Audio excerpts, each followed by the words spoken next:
Why, hello, my little inklings. Welcome back to my channel, and thank you so much for rejoining me again. Man, I don't know about y'all, but I definitely need to cleanse my palate after digging into the Screw Tape Letters like we did. Love that book, but man, it really takes a toll on me going deep into focusing on myself and asking like really hard questions that sometimes are a little bit uncomfortable to answer. So, we're going to move on to something that is a little bit lighter subject. It's nowhere near as dark as the Screw Tape Letters. You're welcome, my darlings.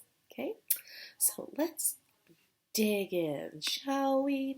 The book I'll be introducing today is called Before Loves by C.S. Lewis. I have not read this book yet. I saw it at the library and when I was gathering books for my research, and I thought to myself, I have never read this book. I have heard of it several times, but I've never had an opportunity to read it. So I grabbed it. Here's what it looks like. I grabbed it, I put it in my bag, and I brought it home, and I'm reading it, and man, I am very much already into it.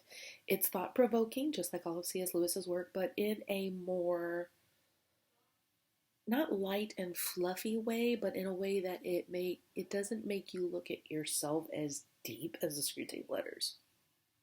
Still very thought provoking, but completely different, which of course is the ongoing theme with all C.S. Lewis books, right? Right. While the Screw Tape Letters focuses on mankind's flaws and how we work hard to triumph over those flaws and better ourselves, this book discusses the lighter side of our nature. Now, this isn't a book about fluffy love like the kind Hallmark just loves to showcase and endorse. It's not about Hallmark love. Or the dark, dramatic kind like Romeo and Juliet. No. But of a much more powerful kind, a kind that goes deeper and enriches us even more fully. But I'm definitely going to get more into that as we continue the book. That's just a little taste of what I have been reading. This book is another that is considered one of his more popular works. It's definitely written with Christian love and values in mind, and it discusses the different kinds of loves that draw us closer to each other and to God. So, again, this is a book with a heavy Christian influence, but I am not here to try and convert you. I am going to be discussing the book's viewpoints. Okay? All right, disclaimer's over. So, it begins with the four different faces of love, as it says in the title. The four faces of love are called affection, eros, friendship, and charity. And how all those different loves are, each one is important in its own way, but we cannot focus on each one individually. So the intro begins right off the bat with a quote from St. John called God is Love, which I find very good choice on C.S. Lewis's part. Of course, who am I to critique C.S. Lewis?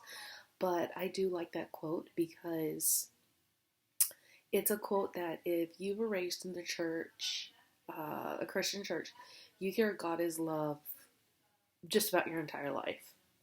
It's either flat out said God is love, or you hear a lot of scriptures about God is love and all that.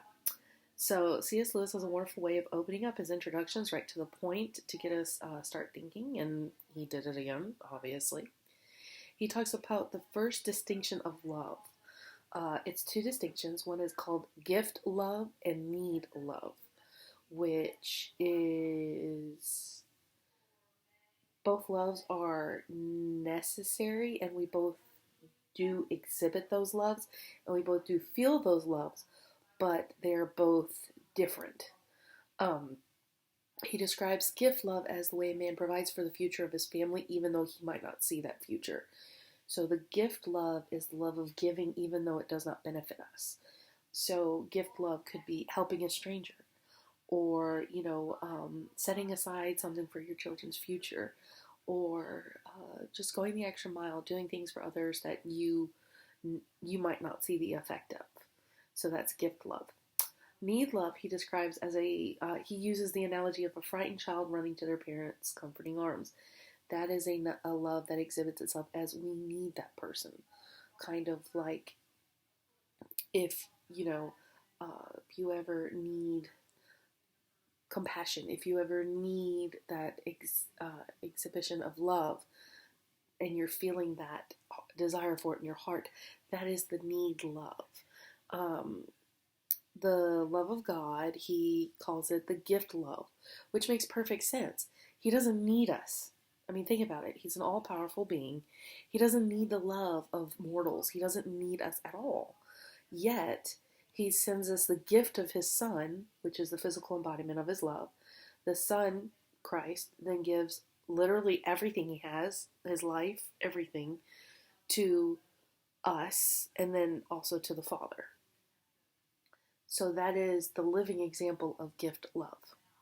And I think it's a beautiful analogy. Again, y'all need to read it for yourselves because, this is just a broad introduction. But the way he goes into the distinction of those two kinds, need love and gift love, is just very moving and very beautiful because it makes you sit back and think, reflect on your life and reflect on things you've seen or heard and in love and healthy love, because this is all about healthy love. Um, the thing I like the interesting thing about gift love is it's not a have to. It's a choice. Need love is you don't have much choice because you need it. Gift love is selfless because you choose to exhibit that. And I also find it interesting that he makes sure to note that writing his book, Looking into Love, was hard. It was incredibly complicated and even confusing. And especially when it comes to need love, because need sounds selfish, but it's not. It's not mere selfishness, no more than that child running to their parents in fear and needing the comfort of their love. No, that's not selfish at all. So we do not need to look at need love as mere selfishness. Now, it can turn into selfishness. You got to be careful. He warns about it. He also uses a lot of warnings in reference to what vocabulary is used when discussing love or researching love and things like that. We got to make sure that the vocabulary we use fits the message that's being conveyed. Which, I mean, if you think about it, that goes true for life in general. How many times do we say, I love something, when do we really love it? Food or, food, clothing. I love my new shoes. But do we really love it? Food for thought, my inklings.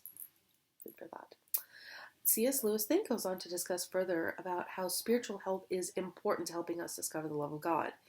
If our spiritual health is poor, we won't be able to see that gift love from God. Now, that doesn't mean we have to be perfect, because let's face it, I'm not perfect. I know, hard to believe, right? I am not perfect. But feeding the spiritual health will help us recognize God's love and move forward into that and accepting it and just opening our arms to it. And he makes sure to mention that we must approach him on our own terms when we are ready for the knots of our lives to be untied. We must approach when we are at our lowest, because the highest does not stand without the lowest. That's from a book called The Imitation. God welcomes us coming with our need love, as it is even quoted in the Bible itself. Come to me, all who are weary and need rest. That is a perfect example of the gift love. He doesn't have to. He chooses to take our burdens from us, to give us ways to make those burdens lighter. In this introduction, C.S. Lewis does mention the paradox of how we approach God in relationship to our own selves. He's sure to caution us to not focus on love itself. Don't let it overwhelm and control us, because that turns into obsession. And we all know how unhealthy obsession is, right? It becomes poisonous. It can drive us mad. And in fact, there's a Monsieur Denis de Rougemont in quote that says, love ceases to be a demon only when he ceases to be a god. So we cannot worship love itself. God is love, but love is not God itself. I know that's weird, huh? But if you think about it, we cannot put love on a pedestal, because then we lose sight of what's truly important, because we are not loving others, we are loving love. We live for God, not for love, my loves. Just remember that, okay? Love is important, but it is not all that is out there, okay? Love itself is something to be used, not focused on. Something to be cherished, but not locked away. Okay, my darlings? Just remember that. It's interesting that in a book about love, C.S. Lewis is very, very adamant in warning us about how love can be all assuming, and then when we begin to worship it as a god, that leads to obsession in my mind. Be careful, don't give, and then here's a quote from the book itself: be careful to not give unconditional allegiance to human love. That belongs to God. There's the danger of it. I think people get so wrapped up in the idea of love that they forget that love is not something that you pledge your whole allegiance to, because that's not healthy, darlings. And God wants us to be healthy. That's why I believe He creates people like C.S. Lewis to help guide us down the right path. That's my personal belief. And then C.S. Lewis moves on to wrap up his intro, talking about how we need to remember that like and same are different, how to caution ourselves to being swayed from one extreme to the other, like worshiping love itself to debunking love completely. Neither of those things are healthy. You know, health in moderation, everything in moderation, my darlings. Just remember that. This very last bit is a quote that I really like, really spoke to me. It says, "The human loves can be glorious images of divine love, no less than that." I love it because if you think about it, when we truly show love, compassion, charity, friendship to each other, that's divine, because that's what God has shown us, and that's what He sent His Son to die for. So I love that quote. I love how he brings that into focus and draws attention to that.